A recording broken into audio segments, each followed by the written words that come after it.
Example problem 16 reads, a pool company has 7.23 times 10 to the 7th particles of solid elemental chlorine in stock. A new manager instructs the technician to use all of the company's stock at one house.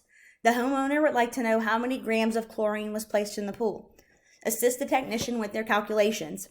So we're told that the company has used 7.23 times 10 to the 7th atoms of elemental chlorine at this person's house, and they want to know how many grams of chlorine was placed in their pools.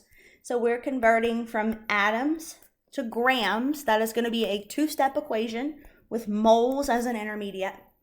So we need to convert to atoms of chlorine from moles of chlorine, and then from moles of chlorine to grams of chlorine. And so in 1 mole, there are always 6.02 times 10 to the 23rd atoms. On the periodic table, chlorine is element number 17. In every 1 mole of chlorine, there's 35.45 grams. And so atoms of chlorine cancels, moles of chlorine cancels, and we're left in grams.